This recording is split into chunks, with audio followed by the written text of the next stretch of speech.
ओम शांति। 29 जून 2023 के ईश्वरीय महावाक्य। पहले सुनते हैं मुरली के मुख्य पॉइंट्स। बाबा ने कहा, मैं परम धाम निवासी यहाँ एक ही बार आता हूँ, जबकि मुझे पढ़ाना होता है। निराकार बाप इस रथ द्वारा समझा रहे हैं, बच्चे अब तुम हमारे बने हो, इस ईश्वरीय जन्म को भूल नहीं जाना। मेरा बनकर तुम स्वर्ग की बादशाही लेने का पुरुषार्थ करते हो, फिर कहीं माया के साथ युद्ध में हार नहीं खा लेना। सावधान होकर रहना। तुम मीठे बच्चों ने अब हमारी गोद ली है, तो मुझ एक के साथ ही योग लगाओ। बाकी देह सहित जो भी संबंध हैं, सबको भूलते जाओ। फिर बाबा ने कहा, यह याद की मंजिल बड़ी लंबी है। तीर्थों पर तो मनुष्य चक्र लगाकर लौट आते हैं, यहाँ तुमको लौट कर नहीं आना है। माँ बाप को छोड़कर कभी भाग नहीं जाना। अगर बाप को फारकती दी तो अधम गति को पाएंगे। श्रीमत पर चलेंगे तो श्रेष्ठ ते श्रेष्ठ लक्ष्मी नारायण बनेंगे। अभी तुम आसुरी कुल से ईश्वरीय कुल में आए हो। अगर फिर से आसुरी कुल में गए या उनको याद किया तो अंत समय बहुत रोना पछताना पड़ेगा। और लास्ट में बाबा ने कहा, हे आत्माएं, चलते फिरते कोई भी कार्य करते एक बाप को याद करो। कम से कम 8 घंटा इस पांडव गवर्नमेंट को मदद करो।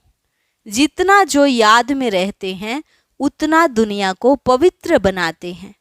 इसलिए जब तक शरीर है मुझे याद करते रहो, तो मैं तुमको स्वर्ग की बादशाही दूंगा। सदा आज्ञाकारी वफादार बनकर रहना है।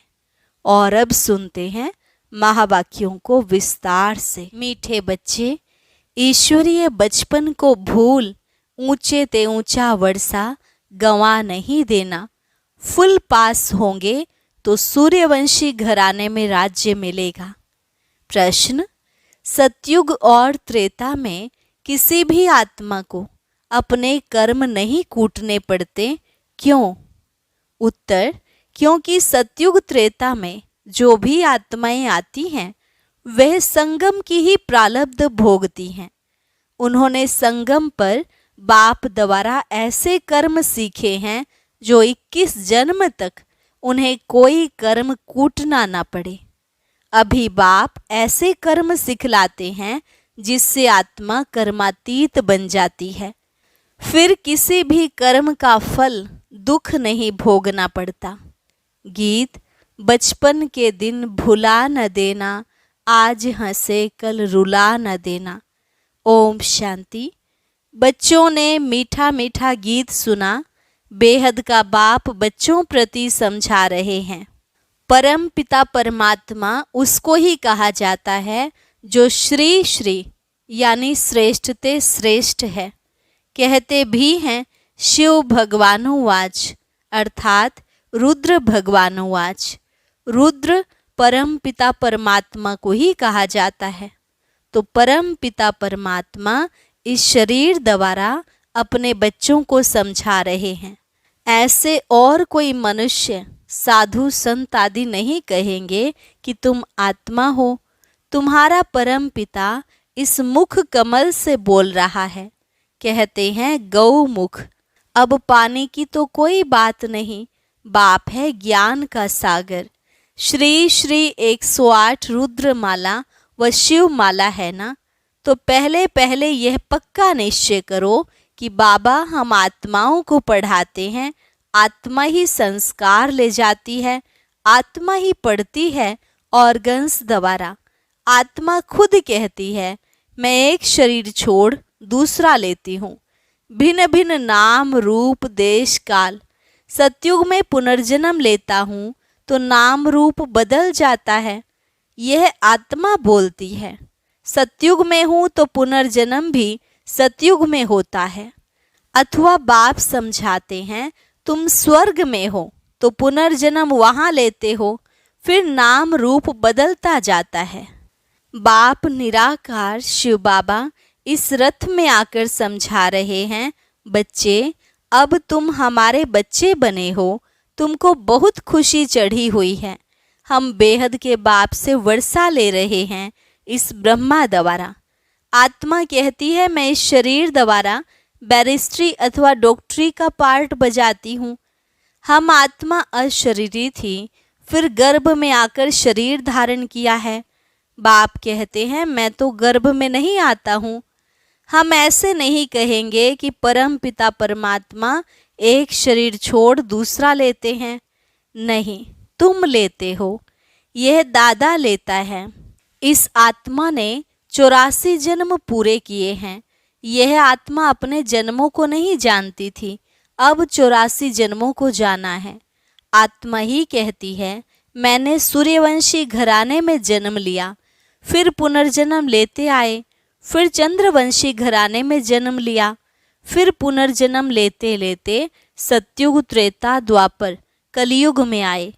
आत्मा कहती है द्वापर में हमने बाप को बहुत याद किया, परम पिता परमात्मा के लिंग रूप की पूजा भी की। मैं आत्मा सतयुग में मालिक थी, वहाँ किसकी पूजा नहीं करती थी। स्वर्ग में भक्ति होती नहीं, आधा कल्प भक्ति की, अब फिर बाप के सम्मुख आए हैं। अभी तुम सब निराकार बाप के सम्मुख आए हो साकार द्वारा। बाप कहते हैं यह ईश्वरीय जन्म भूल नहीं जाना। कहते हैं बाबा यह तो बड़ा मुश्किल है। अरे मुश्किल की क्या बात है, तुम आत्माओं का बाप मैं हूँ। मैं आया हूँ तुमको पतित से पावन बनाने। तुम स्वर्ग की बादशाही करने के लिए पढ़ते हो। ज्ञान के संस्कार मुझ परम पिता परमात्मा में हैं, इसलिए मुझे ज्ञान सागर मनुष्य सृष्टि का बीज रूप कहते हैं। खुद कहते हैं बरोबर मैं रचयिता हूँ, मैं परम धाम में रहता हूँ। मैं यहाँ एक ही बार आता हूँ जबकि मुझे पढ़ाना होता है। पतित सृष्टि को आकर पावन बनाता हूँ। जरूर पतित ही याद करेंगे, सतयुग में पावन तो याद नहीं करेंगे। ऐसे तो कोई नहीं कहेंगे कि आकर हम आत्माओं को पतित बनाओ। नहीं, पतित माया ने बनाया है, तब कहते हैं पावन बनाओ। परंतु उन्हों को यह पता नहीं है कि मैं कब आता हूँ। मैं आता ही हूँ संगम पर, और कोई समय नहीं आता हूँ। अभी आया हूँ। तुम मीठे बच्चों ने हमारी गोद ली है। जानते हो बाबा फिर से प्राचीन राजयोग सिखलाते हैं जिससे भारत पावन बनता है। यह है निराकार ईश्वर की पाठशाला। निराकार बाबा कहते हैं मैं इस तन में आता हूँ। यह ब्रह्मा तुम्हारी बड़ी मम्मा है। वह मम्मा सरस्वती जगतम्बा है, ब्रह्मा की बेटी। बड़ी मम्मा पालना तो नहीं कर सकती, इसलिए वह जगदम्बा मुकर्रर कर रखी है। इसके ब्रह्मा के शरीर को जगतम्बा नहीं कहेंगे। यह मात पिता है। यह ब्रह्मा माता भी है। वर्षा माता से नहीं मिल सकता, वर्षा फिर भी बाप से मिलेगा। इस ब्रह्मा माता के तुम मुख वंशावली हो। बाप कहते हैं बच्चे मेरा बनकर तुम स्वर्ग की बादशाही लेने लिए पुरुषार्थ करते करते फिर कहाँ माया की युद्ध में हार नहीं जाना, भाग नहीं जाना। यह ईश्वरीय बचपन भुलाना नहीं। अगर भुलाया तो रोना पड़ेगा। तो बीके सरस्वती जिसको जगतम्बा कहते हैं वह पालना करने के निमित्त बनी हुई है। यह ब्रह्मा पालना कैसे कर सके? कलश पहले पहले इनको मिलता है, पहले इनके कान सुनते हैं, फिर जगतम्बा है संभालने के लिए। अब बाप कहते हैं मैं संगम पर आया हूँ तुमको वापस ले जाने। जैसे धर्माऊ मास जिसको पुरुषोत्तम मास कहते हैं ना, वैसे यह भी पुरुषोत्तम युग है जहाँ उत्तम से उत्तम पुरुष बनना होता है। पुरुषोत्तम माना उत्तम से उत्तम पुरुष कौन है? यह श्री लक्ष्मी नारायण। यह नर नारी ऊंच ते ऊंच कैसे और किस द्वारा बने? बाप कहते मेरे द्वारा। मेरा नाम भी है श्री श्री, श्रेष्ठ ते श्रेष्ठ। ऐसा श्री नारायण जैसा मनुष्य मैं बनाता हूँ, पतितों को पावन बनाता हूँ, जिससे फिर ऐसे लक्ष्मी नारायण पुरुषोत्तम और पुरुषोत्तमनी बनते हैं। बाप कहते हैं बच्चे, देह सहित देह के जो भी संबंध हैं सबको भूलते जाओ, मुझ एक के साथ योग लगाओ। तुम कहते हो हम बाप के बच्चे बने हैं, बाप के स्थापन किए हुए स्वर्ग के हम मालिक बनेंगे। बाप कहते हैं मामेकम याद करो। यह है आत्मा की अथवा बुद्धि की यात्रा। धारणा सब आत्मा को करनी है। शरीर तो जड़ है, आत्मा की प्रवेशता से यह चैतन्य बनता है। तो बाप समझाते हैं लाडले बच्चे, यह याद की मंजिल बड़ी लंबी है। तीर्थों पर तो मनुष्य चक्र लगाकर लौट आते हैं, तीर्थों पर तो कभी विकार में नहीं जाते हैं। क्रोध लोभ आदि हो जाए परंतु पवित्र जरूर रहेंगे। फिर घर में लौट आते हैं तो अपवित्र बन पड़ते हैं। इस समय सबकी आत्मा भी झूठी तो शरीर भी झूठे हैं। लक्ष्मी नारायण की राजधानी से लेकर जो भी आत्माएं आती गई हैं, इस समय सब पतित हैं। सतयुग में बेहद का सुख शांति पवित्रता रहती है। कलयुग में तीनों नहीं हैं। घर घर में दुख अशांति है। कोई कोई घर में तो इतनी अशांति होती है जैसे नर्क। आपस में बहुत लड़ते झगड़ते रहते हैं। तो बाप कहते हैं यह बचपन भुलाना नहीं। अगर भूले तो ऊंच ते ऊंच वर्षा गंवा देंगे। भुला दिया, फारकती दे दी तो अधम गति को पाएंगे। अगर श्रीमत पर चलेंगे तो श्रेष्ठ श्री लक्ष्मी नारायण बनेंगे। फिर त्रेता में 2 कला कम हो गई, इसलिए उनको क्षत्रियपन की निशानी दे दी है। ऐसे नहीं वहाँ कोई राम रावण की लड़ाई लगी जो माया पर जीत पहनते हैं, वह देवता वर्ण में जाते हैं। पूरे मार्क्स हैं 100। सूर्यवंशी नंबर 1 जो गद्दी पर बैठेंगे। थोड़े कम मार्क्स होंगे तो सेकंड नंबर।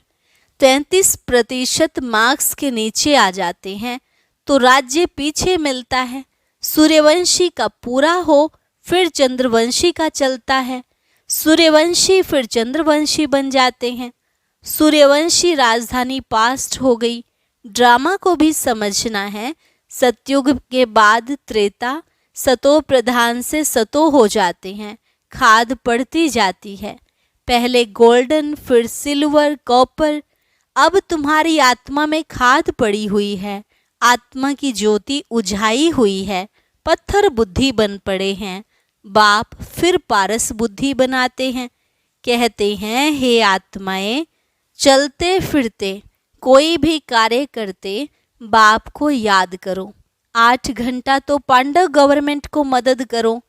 अभी तुम आसुरी कुल से ईश्वरी कुल में आए हो। फिर अगर आसुरी कुल में गए अथवा उनको याद किया तो विकर्म विनाश नहीं होंगे। मेहनत सारी इसमें है, नहीं तो अंत में बहुत रोना पछताना पड़ेगा। पापों का बोझा रह जाता है तो फिर तुम्हारे लिए ट्रिब्यूनल बैठती है, साक्षात्कार कराते हैं। तुमने फलाने जन्म में यह किया। काशी कलवट में भी साक्षात्कार करा के सजा देते हैं। यहाँ भी साक्षात्कार कराए। धर्मराज कहेंगे देखो बाप तुमको इस ब्रह्मातन से पढ़ाता था, तुमको इतना सिखलाया, फिर भी तुमने यह पाप किए। न सिर्फ इस जन्म के परंतु जन्म जन्मांतर के पापों का साक्षात्कार कराएंगे। टाइम बहुत लगता है, जैसे कि बहुत जन्म सजा खा रहा हूँ। फिर बहुत पछताएंगे, रोएंगे, परंतु हो क्या सकेगा। इसलिए पहले से बता देता हूँ, नाम बदनाम किया तो बहुत सजा खानी पड़ेगी। इसलिए बच्चे मुझ अपने सतगुरु के निंदक मत बनना, नहीं तो सजाएं भी खाएंगे और पद भी कम हो जाएगा। तुम्हारा सत्य बाबा, सत्य टीचर, सत्य गुरु एक ही है। अब बाप कहते हैं यह ब्रह्मा बच्चा हमको बहुत याद करता है, ज्ञान भी धारण करते हैं। यह और मम्मा नंबर 1 पास हो, फिर लक्ष्मी नारायण बनते हैं, इनकी डायनेस्टी बनती है। जब सब पुरुषार्थ करते हैं तो हम भी मम्मा बाबा के मिसल मेहनत कर उनके तख्त के मालिक बने, मात पिता को फॉलो करें और भविष्य तख्त नशीन बने। यह रचयिता और रचना की नॉलेज कोई जान नहीं सकते, वह तो बेअंत कह देते हैं। हम नहीं जानते हैं, नास्तिक हैं। ना जानने के कारण ही भारतवासी अथवा सब बच्चे दुखी हुए हैं, लड़ते झगड़ते रहते हैं पानी के लिए, जमीन के लिए। कहा भी जाता है यह पास्ट जन्मों के कर्मों का फल है। अभी बाप से तुम ऐसे कर्म सीखते हो जो तुमको 21 जन्म कभी कर्म कूटना नहीं पड़ेगा, एकदम कर्मातीत अवस्था में पहुंचा देते हैं। भगवानुवाच, हे बच्चे, मुझ बाप के अथवा मुझ साजन के बनकर फिर कभी फारकती मत देना। फारकती देने का कभी संकल्प भी नहीं आना चाहिए। वहाँ कभी स्त्री पति को डाइवोर्स देने का संकल्प भी नहीं करेगी। बच्चा कभी बाप को फारकती नहीं देगा। आजकल तो बहुत देते हैं, सतयुग में कभी फारकती नहीं देते, क्योंकि वहाँ तुम अभी के पुरुषार्थ की प्रारब्ध भोगते हो, इसलिए कोई दुख का अथवा फारकती का प्रश्न ही नहीं।